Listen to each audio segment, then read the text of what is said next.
কোন বিচার করক কয়লা সিন্ডিকেট বন্ধ করক কয়লা সিন্ডিকেট বন্ধ করক মাফিয়াগিরি বন্ধ করক মাফিয়া রাজ নচলিব কংগ্ৰেছৰ নিৰ্দেশত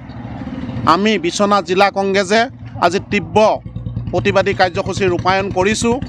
এইবাবেই যে অসম চৰকাৰৰ পূৰ্ণ পৃষ্ঠপোষকতাত আজি যি অবৈধ কয়লা কেলেংকাৰী হৈ আছে আমি কংগ্ৰেছ দলে বহুত দিন আগৰে পৰাই ইয়াৰ বিৰোধিতা কৰা সত্ত্বেও তেওঁলোকে কিন্তু অবৈধ কয়লা খনন চলাই গৈ আছিল আৰু ইয়াৰ টকা দিছপুৰ আৰু দিল্লীয়েও ইয়াৰ ভাগ পাইছে নহ'লে আমি কংগ্ৰেছ দলে বিভিন্ন সময়ত অভিযোগ উত্থাপন কৰি অহাৰ পিছতো আজি পৰ্যন্ত তদন্ত নহ'ল যাৰ পৰিণতিত আজি যি শোকাবহ ঘটনা ঘটিল আজি 9জন শ্ৰমিকে তাত কয়লা খননৰ গাঁতত আবদ্ধ হৈ হয়তো বহুতেই মৃত্যুবৰণ কৰিছে আমি আশা ৰাখিছোঁ যে যদি তেওঁলোকৰ মৃত্যু হোৱা নাই শীঘ্ৰে চৰকাৰে উদ্ধাৰ কাৰ্য অভিযান তীব্ৰত কৰিব লাগে আৰু উপযুক্ত সেই শ্ৰমিকসকলৰ পৰিয়ালক ক্ষতিপূৰণ দি তেখেতসকলৰ স্বাস্থ্যৰ যি অৱনতি ঘটিছে তাৰ শীঘ্ৰে ব্যৱস্থা ল'ব লাগে আৰু এই কেলেংকাৰীত যিসকল নায়ক পোনপটীয়া আৰু পৰোক্ষভাৱে জড়িত আছে তেখেতসকলক ওপৰত যাৱতীয় ব্যৱস্থা গ্ৰহণ কৰি দৃষ্টান্তমূলক শাস্তি প্ৰদান কৰিব লাগে আৰু লগতে অতি শীঘ্ৰে সেই খনন কাৰ্য বন্ধ কৰি চৰকাৰে নিজকে দুখীয়া দৰিদ্ৰৰ চৰকাৰ বুলি সততাৰ চৰকাৰ বুলি পৰিচয় দিবৰ কাৰণে হিমন্ত বিশ্ব শৰ্মা ডাঙৰীয়াক ইয়াৰ পৰা আমি আহ্বান জনাইছোঁ আমি অতি শীঘ্ৰে যদি এই কয়লা খনন কাৰ্য বন্ধ নহয় আমি কংগ্ৰেছ দলে হাত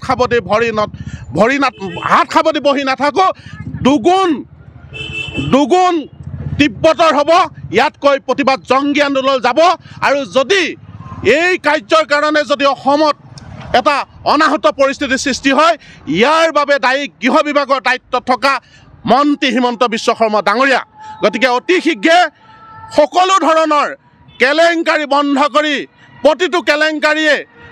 তদন্ত কৰি তেওঁ দেখুৱাওক সবকা সাথ সবকা বিকাশ বুলি কোৱা এই বিজেপি দলৰ এই চৰকাৰখনে দেখুৱাওক প্ৰমাণ কৰি দেখুৱাওক আমি যে শ্ৰমিকৰ লগত আছোঁ কৃষকৰ লগত আছোঁ আমি কংগ্ৰেছ দলে কৈছোঁ তেওঁলোক শ্ৰমিক কৃষক বিৰোধী কিন্তু তেওঁলোকৰ যদি সাহস আছে সততা আছে তেওঁলোকে উচিত তদন্ত কৰি ব্যৱস্থা লৈ আমাক দেখাই প্ৰমাণ কৰক ইয়াকে আমি কংগ্ৰেছ দলে ইয়াৰ পৰা আহ্বান জনাইছোঁ আৰু সেই নিহত শ্ৰমিকসকলৰ পৰিয়ালক আৰু আবদ্ধ হৈ থকা শ্ৰমিকসকলৰ পৰিয়াললৈ আমি ইয়াৰ পৰা সমবেদনা জ্ঞাপন কৰিছোঁ যাতে আবদ্ধ হৈ থকা শ্ৰমিকসকলক চৰকাৰে শীঘ্ৰে উদ্ধাৰ কৰি যাৱতীয় চিকিৎসা প্ৰদান কৰিব লাগে তাৰ বাবে আমি দাবী উত্থাপন কৰিছোঁ হয় আমি অসম প্ৰদেশ কংগ্ৰেছ কমিটিৰ নিৰ্দেশত আজি সমগ্ৰ অসমতে প্ৰত্যেক জিলাৰ হেডকোৱাৰ্টাৰত আমি আজি অৱস্থান ধৰ্মঘট কৰিবলৈ বাধ্য হৈছোঁ যিহেতুকে আপোনালোকে উমানচু গম পাইছে যে তাত এটা ডাঙৰ ঘটনা ঘটিছে কয়লাৰ যি ৰেড হোল আছে য'ত নেকি উচ্চতম ন্যায়ালয়ে বাৰণ কৰা আছে বন্ধ কৰা আছে যে ৰেড হোলত কেতিয়াও মানে কয়লা খনন কাৰ্য নহ'ব কিন্তু আজি এই অসম চৰকাৰৰ ছত্ৰছায়াত দেৱলাল গাৰ্লোচা তুলিৰাম ৰংহাং এইসকলৰ নেতৃত্বত ডিমা হাছাও পৰিষদৰ যিসকল মুখ্য তেওঁলোকৰ নেতৃত্বত আৰু দেৱলাল গাৰ্লোচাৰ পত্নীৰ পৃষ্ঠপোষকতাত আজি তাত এই শ্ৰমিক হত্যাৰ এই যি কাণ্ড শ্ৰমিকসকল মৃত্যুবৰণ কৰিছে আৰু তাত অবৈধভাৱে এই কয়লা খনন চলি আছে আৰু আমি বহুত দিনৰ পৰা এই কথা কৈ আছিলোঁ যে অসম চৰকাৰৰ ছত্ৰছায়াত সদায় কয়লা খনন কাৰ্য চলি আছে আৰু ইয়াক বন্ধ কৰিব লাগে কিন্তু তেওঁলোকে প্ৰমাণ বিচাৰে সদায় ইয়াতকৈ আৰু কি প্ৰমাণ দিব লাগে য'ত নেকি শ্ৰমিকে কাম কৰি থকা অৱস্থাত 300 ফুট তলত অবৈধভাৱে কাম কৰি থকা শ্ৰমিকৰ মৃত্যুবৰণ হ'ল আৰু ইয়াতকৈ আৰু প্ৰমাণ দিবলৈ কি আছে কোনে কৰিছে ইয়াৰ ছত্ৰছায়াত ইয়াৰ নায়ক কোন মূল নায়ক কোন এই মূল নায়ক আমি বিচাৰিছোঁ মূল নায়কক তদন্ত কৰি পেলাই CBI দ্বাৰা তদন্ত কৰিব লাগে আৰু তেওঁক এৰেষ্ট কৰিব লাগে, ইয়াৰ এটা ব্যৱস্থা হ'ব লাগে। আৰু অসমত এই ধৰণে প্ৰশাসন চলি আছে, এই প্ৰশাসনৰ যি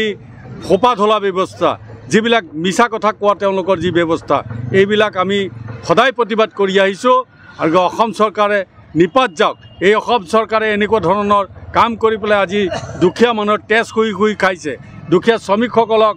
বাধ্য কৰাইছে। তাত সোমালে কাম কৰিবলৈ গ'লে তাৰ পৰা ওলাই আহিব নোৱাৰে, তেওঁলোকক তেনেকৈ বন্দী কৰি ৰাখে। ইয়াৰ পৰা পৰিত্ৰাণ বিচাৰি শ্ৰমিকসকলে লাষ্টত মৃত্যুবৰণ কৰিবলগীয়া অৱস্থা হৈছে। গতিকে আজি আমি অসম প্ৰদেশ কংগ্ৰেছ কমিটিৰ